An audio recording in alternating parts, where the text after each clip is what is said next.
Today by Upstate, what is it? Upstate? NY Up. NY Up. Go with the quick one. Syracuse is what I would call Matt Perino from a Buffalo guy, but he works for the Syracuse website, does a great job, has been on the beat now for 2 years, and we are here at camp. Another warm one today, Matt. Weather's been great, but give me some impressions today of, they were out of pads again today, which is always disappointing. And once they get into pads, you want them to stay in pads. They weren't in pads today. Did you gather anything of use out of a no-pad practice today?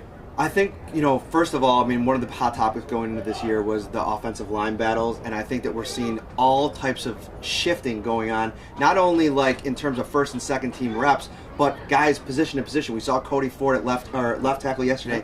Today, Ty Nsekhe got a lot of run with the first team, which makes me think that this might be a little bit more of a battle than we thought. I think Dion Dawkins really held on that spot during the spring. Got here the first week. He's predominantly been there, but all of a sudden, listen, don't count out Ty Nsekhe from that left tackle battle, because if you go back and watch some of his film, specifically against Jadeveon Clowney in that Houston game last year, that's where he's best. Yeah, there was in those first about 4 days, it seemed like it was a pretty set group until Mitch Morse took the vet day off, and now it's turned into more than that. They had those guys kind of locked in. Dawkins, Spain, and Ford were locked in, and Morse would have been if he hadn't sat down. We thought it was just right guard. Clearly, there's a long way to go. We've still got a month before real football was played.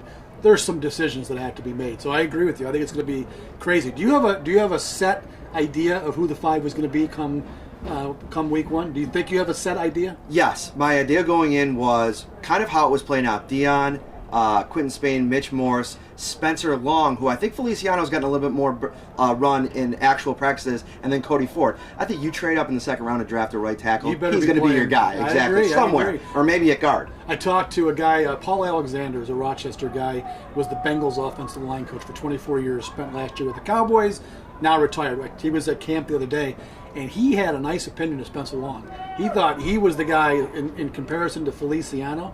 He thinks he's a little more agile, a little better athlete. He thinks Feliciano is a good player, but he's a little bit slow, which was funny because that was the day that Feliciano ran downfield and buried whoever it was. Was it Marlowe?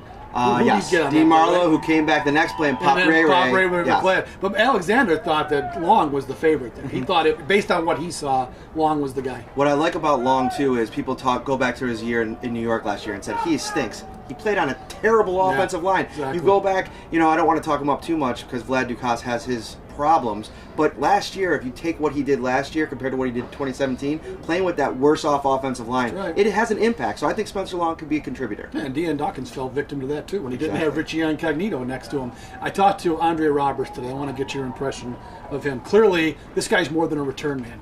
He was billed when the Bills signed him. Oh, this would be a great return man. That dude can play receiver. He's going to be on the field, I think, this year on playing receiver. It's funny because I think that Andre Roberts' versatility really creates a problem for guys like Ray Ray McCloud and Isaiah McKenzie, which, oh, by the way, Ray Ray McCloud is heads and shoulders at this point above Isaiah McKenzie, to the point where I think they're going to have a real hard time getting rid of Ray Ray McCloud for two reasons. Number one, I think he'd get scooped up somewhere else. He's got that kind of upside. And number two, they drafted him. And we know how Brandon Beane values his draft picks. Here's the question. Do you think they keep him as the 6? Are they going to keep 5 or 6? I wrote a story yesterday thinking they're going to keep 6 and he's got that 6th job. I don't know. Right. And if you got Roberts, he's not going to be needed in the return game, and he doesn't play special teams as a blocker. So it's going to be, we do not want to chance this guy getting picked up by someone else, and that's why we're going to keep him. But it's going to come down to numbers. Do they keep 5 defensive ends? I think Mike Love has been one of the standouts on the defensive side of the ball. I think that rotation on the left side and right side now with a rejuvenated Shaq Lawson behind Jerry Hughes, they could have a really dynamic pass rush. Mike Love's going to be this good. Now it's training camp. Let's temper expectations. But yeah, I think that they will end up going with 6 wide receivers just because they're going to run a lot of 4 wide receiver sets. I think it comes down to Pat DeMarco. I asked Heath Farwell today. Here we go again with Pat DeMarco. I know. I asked him. I'm still wondering, Matt, why he's on the team. I know. And Farwell again, the culture thing. We love him. You got to produce more than what he gives them on the field. I'm talking about. Right, and he basically said after Lorenzo Alexander, he values him not only for his leadership, but because he knows what he's doing when he's out there in special teams, because he's done thousands and thousands of reps over the course of his career. A lot of these young guys coming in, they might not have played special teams in college. So, you hate to kind of give a slot to someone like that because, They don't use a lot of fullback, and you have Lee Smith who could potentially play that role. Right. But you know how this regime is and how I much know. they value that leadership. All I know is, last thing I'll say on this, DeMarco played like 16% of the offensive snaps, of which he really contributed very little. They are the worst special teams outside of Green Bay in the league last year. What did he really do? Exactly. what difference did he make? So, anyways, we're going to wrap it up. The Bills have practice tomorrow night at New Era Field. They're back here at St. John Fisher You gotta College. do a little drive yourself. Now it's you back know? to me on Back the to you. throughway, which is what I do all year. Yes, you're so right. you guys can come to my home for a couple weeks. We're going to wrap it up. I want to thank Matt for being here, and we'll talk to you tomorrow night from New Era Field. Have a great day.